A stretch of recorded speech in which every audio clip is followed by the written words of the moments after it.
केंद्रीय वित्त मंत्री निर्मला सीतारमण ने अंतरिम बजट पेश कर दिया। दूसरे क्षेत्रों की तरह बजट में रेलवे क्षेत्र के लिए भी ऐलान हुए हैं। वित्त वर्ष 2024-25 के बजट में सरकार का फोकस वंदे भारत ट्रेनों पर रहा।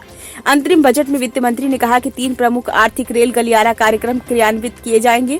इनमें पहला ऊर्जा खनिज एवं सीमेंट गलियारा, दूसरा पत्तन संपर्कता गलियारा और तीसरा अधिक यातायात वाला गलियारा है।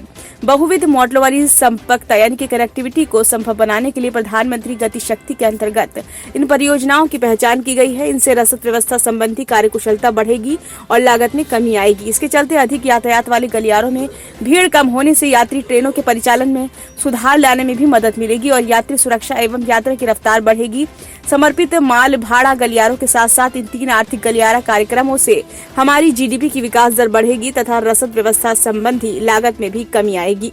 एक अहम ऐलान में वित्त मंत्री ने कहा कि 40,000 सामान्य बोगियों को वंदे भारत के पैमानों के अनुरूप विकसित किया जाएगा ताकि यात्रियों की सुरक्षा और सहूलियत को बढ़ाया जा सके।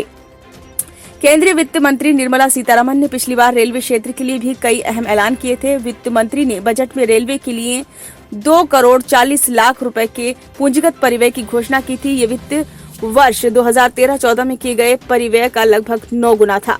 बजट में रेलवे सेक्टर में निजी भागीदारी बढ़ाने की बात कही गई थी ताकि रेलवे के तहत सड़कों, शहरी बुनियादी ढांचे और बिजली जैसे ढांचागत विकास में मदद मिल सके। बजट भाषण में कहा गया था कि सरकार आने वाले समय में वंदे भारत और हाइड्रोजन ट्रेन जैसी कई ट्रेनों के संचालन में खर्च करेगी। यात्री सुविधाओं के लिए भी खर्च किए जाने का प्रावधान किया गया था। ये थे रेलवे सेक्टर के लिए अहम घोषणाएं।